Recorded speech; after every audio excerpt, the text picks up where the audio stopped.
Hello, Steve Fletcher here, and welcome to another guitar tuition video. Today we're taking a look at the, I'm going to say Johnny Cash classic track, Hurt. I say sort of Johnny Cash, it's not really a Johnny Cash song. It was a cover version of the 9 Inch Nails song. But it's one of those cover versions which, as far as I'm concerned, does improve on the original. No disrespect to 9 Inch Nails or anything that they do, but the version for me, I'm not, a massive 9 Inch Nails aficionado, but it's a very, very dismal version. And you might just turn around and say, well, of course it is, Steve. But, there you go. That's just the way it is. Johnny Cash's version came out on his America series of albums, and it is a brilliant version. I mean, it's the first version I really heard, so it's always been my go-to version. Now, this song features in the arpeggio section of my guitar tuition guide, the Everything Guide to Learning to Play Guitar. But we do the whole song through, and so you can do it as a standalone lesson. So if you're here as just a Johnny Cash Hurt aficionado or fan, then welcome. If you're here as a student of the Everything Guide to Learning to Play Guitar, then you're welcome too. So what you're going to see is I've done an arrangement, I've done a backing track, and you're going to see me playing along to that. Usually I do a sort of slowed down version of most of my tracks, but I've not done that for this song, largely because it's quite slow anyway, and it's quite straightforward. It only goes down into sort of two main sections, and I'm going to sort of talk you through them in a moment anyway, so you can just sort of try and get used to it. Now, if you need the tablature for this song, you can get it. It's available to you in Guitar Pro format. It's available to you just as a sort of standard picture, so you can see it on your screen, or you can download it as a PDF file as well. In order to get those tabulatures, then please go down to the description and follow the link there. It just says to get the tabs, click here, and there it is. Thanks for watching, boys and girls. Don't forget to like this video. Don't forget to subscribe, share, get my viewing hours up, and hopefully we'll see you next time. Thanks very much. Bye-bye.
feelings disappear. You are someone else. I'm still right here. What have I become? My sweetest friend. Everyone I know goes away in the end. And you could have it all. My empire of dirt, I will let you down. I will make you hurt. If I could start again, a million miles away, I would keep myself. I would find a way.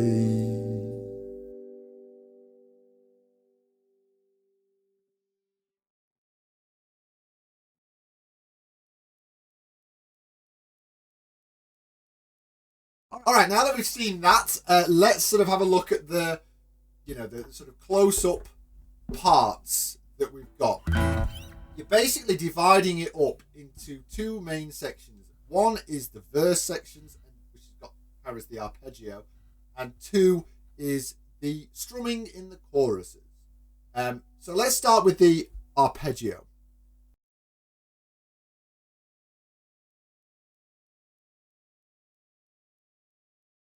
Alright, so the arpeggio section basically goes round between an A minor, a C, and a D. Now I've put on the tablature, and the way I sort of advise people to do it is using a D suspended 2, which is a bit of a strange thing. A D suspended 2, just as a little reminder, is a D chord, but with no second finger on. So that second finger on that second fret is coming off to reveal that open first string. Now the reason I say it's a little bit odd is because you don't actually ever play that string in the picking arrangement. However, if you, as you're playing along, if you accidentally hit that string, that top string, which is quite plausible, I just think it sounds better to have that open E ringing through than if you did the D or indeed the D minor. So that's just my piece of advice there, and it sort of carries on this idea from the A minor and the C have that open first. Okay, so we start off with an A minor, and basically what we're going to do is we're going to pluck string 5, string 4, and then we're going to do this sort of little strum. Alright, and as you go through the bar, that's on 1 and 2. So, fairly straightforward. Then when we change to the C chord, we get this sort of picking down and picking up. Now what I picked there is string 5, string 4, string 2, and then string 3. What I do like to do is on that second string, is just give it that little bit extra pick so that you're just catching those other strings as well. There's no real you must play these 2 strings or anything like that. I just like to give it that little bit of a little tiny strum. But if you don't want to, that's fine. You could just go 5, 4, 2, 3. So from the A minor, 3, 4, and then we have the D, the aforementioned D suspended, which is all I'm doing there. 4, 4, 3, 2, 3. So that whole thing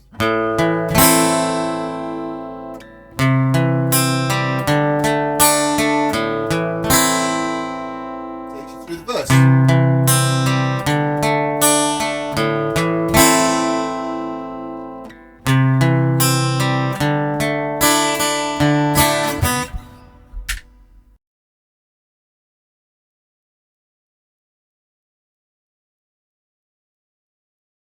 Alright, so let's take a look at the chorus. Now, at first glance, the chorus is quite a straightforward little chord sequence, but it does have a secret weapon, which is one of the things I really, really love about this chorus section, is on all of the chords that you do, and I'm going to go through them in a second, all the chords that you do, we get this constant G, this high G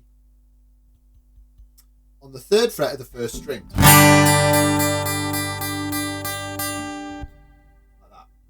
A minor, so G chord, A minor 7, F add 9. Now F add 9, you might think, oh, I'll do an F chord. You don't really do the full F bar chord there. It has a lot in common with the F major 7, which would be that 3, 2, 1, 0. But again, we're keeping that 3rd finger on that 3rd fret of the 1st string. So you've got finger 3 on fret 3, string 4. Finger 2 on fret 2, string 3, finger 1 on fret 1, string 2, and then finger 4 on string 3. Oh, string, I knew I'd get one wrong. Finger 4 on string 1, fret 3. And then this C. Now that is a C. It's a C chord shape, a normal everyday C chord shape, but with that 4th finger on that 3rd fret of the 1st string. But it doesn't change the name of the chord. It's still a C chord. Why is it still a C chord? Well, we go through with this a little bit more in chord construction. But what you have there is an additional repeated note. Now what I'm going to show you what that means. Why that and that are both C. When you play a C chord, you probably know this already. So I'm just going to kind of whiz through it. When you play a C chord, you play C, E and G notes. There's a C, the C, there's the E, and there's the G. So you've actually played the C chord by the time you've strummed strings 5, 4 and 3. There it is. What you then have is an additional C, 1st finger, and an additional top E. Play a regular C chord. Now that high C and the high E are repeated. We don't count them again in our naming of the chord.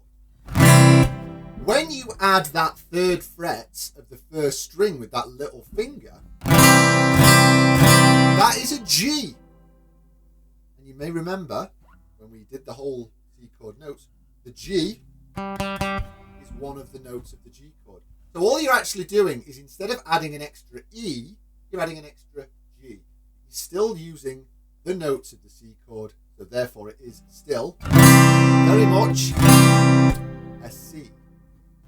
Now the strumming pattern. You do have a strum on every beat and every half beat, 1 and 2 and 3 and 4 and, but we don't just go down, up, down, up.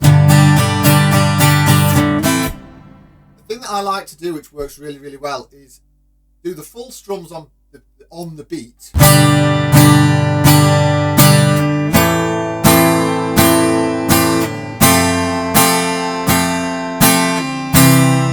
You really hear that G cutting through.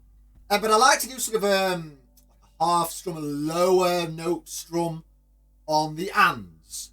So just hitting those low, so you get.